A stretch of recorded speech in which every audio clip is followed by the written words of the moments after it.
Hey guys, welcome back to SynCal. We're repairing a fence in this video. This gap here was about 3.5 inches with an adjustable hinge for alignment that went into the neighbor's property. So I'm adjusting it with butterfly hinges. I ended up taking this whole fence off by myself. Then I made a fence jack for this fence to lift it off the previous hinges it was on. I don't know how to pronounce these cutoff wheels, but they're better than Diablo. Took these big ass hinges off with the cutoff wheel. They're welded all the way around with MIG. I like original sound over music, so enjoy the loud ass fucking welder. It just gives my content more personality.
Alright, so as soon as all those adjusted hinges are good to go and off, you're gonna take a flat disc, not a rough disc, because we don't want to mess up what's already there in the existing metal. So take just a flat disc and watch how much you grind. So this fence door goes to the back of me towards the other pole. The paint I'm taking off, that way I don't end up with porosity, especially in flux core, any kind of welding. If you get paint on anything, you'll still get porosity. I'm getting only the edges.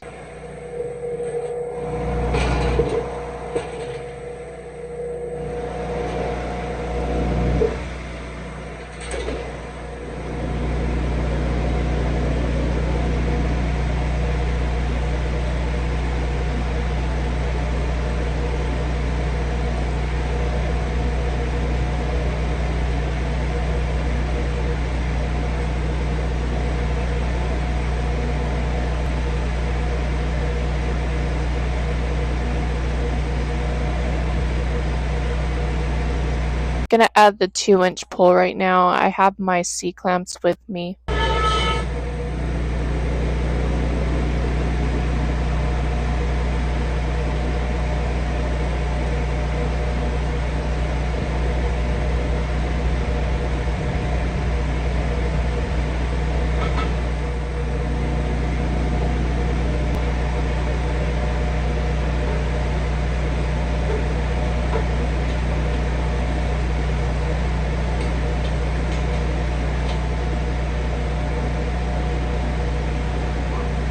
One clamp to hold it all flush together, another clamp on the bottom. Started to adjust it from the top to the bottom.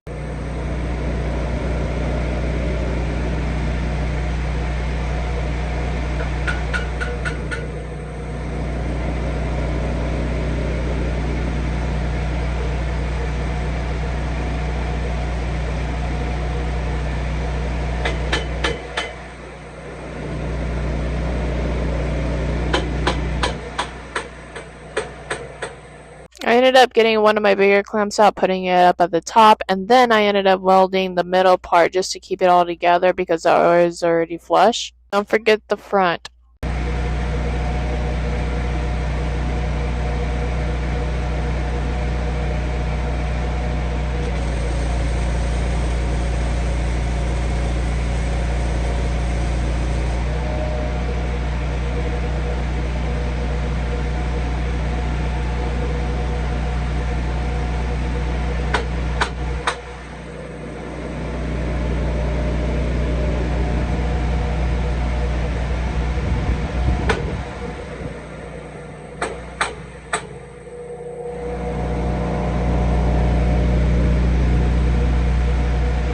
It was varying out at the top, so I took my biggest C-clamp that I have and I smushed that bitch together. I made it work.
Same on the bottom, but I didn't get it in the shot. Just wanted to get this thing done.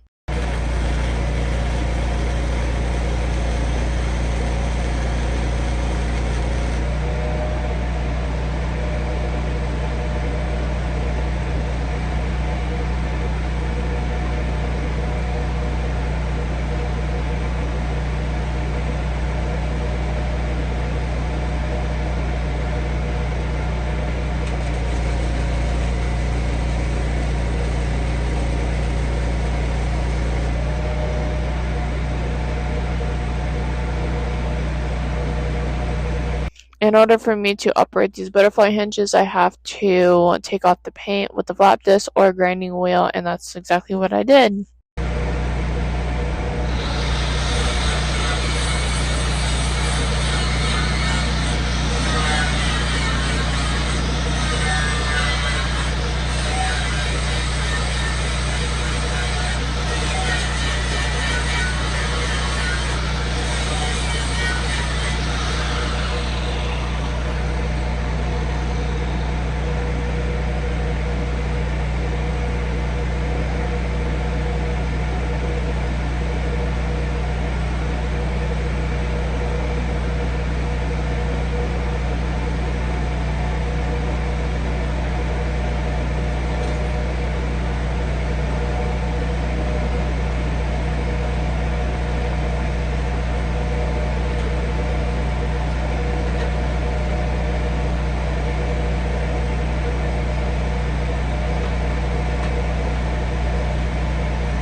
I do want to mention that I leveled these and I made sure that these hinges were both even. I used a combo square. It's a small little tiny itty bitty thing and it fits perfectly into tiny little places. So you can get it from Harbor Freight.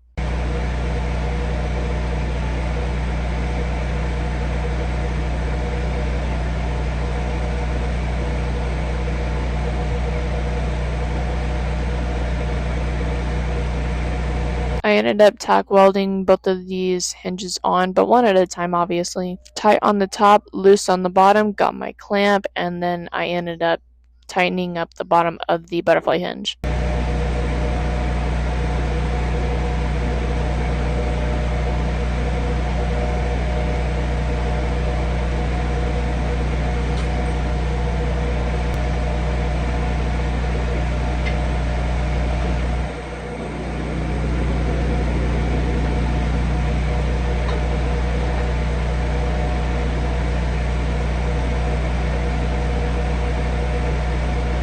So the thing about these fences here, one of them was on a hill downcline, so I had to measure one side 5 inches taller than the other side. You pretty much measure them manually, you don't do it by a level. I'm double checking my work right here and make sure that I get the measurement right, otherwise I'm gonna have to redo my math.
This is where the foot is actually in because I got so hungry and I'm just a human and thirsty and I had to go get something to eat. So what I did on these here is I added 2-inch square tubing to both sides. Now I ended up remeasuring this left side on the screen. I also ended up putting the butterfly hinges right where they needed to be. Then I ended up taking 1/2-inch flat stock that I had and cut it up with cut-off wheel because it was still at least 1/2 inch to 1 inch off in the middle. So I ended up incorporating that into the hinges. That way it can self-hide itself. That way it actually looks like it's part of the hinge and not part of something that is in the middle of a gate. I only added that onto the left, I believe, because the right side of the gate, the customer wanted to keep that standard. Flex welded all of this, and then I ended up capping both of the tubes that were in the middle of this gate. Here's the opening of the gate facing the front on the right hand side. Here's the left side of the hinge of the gate.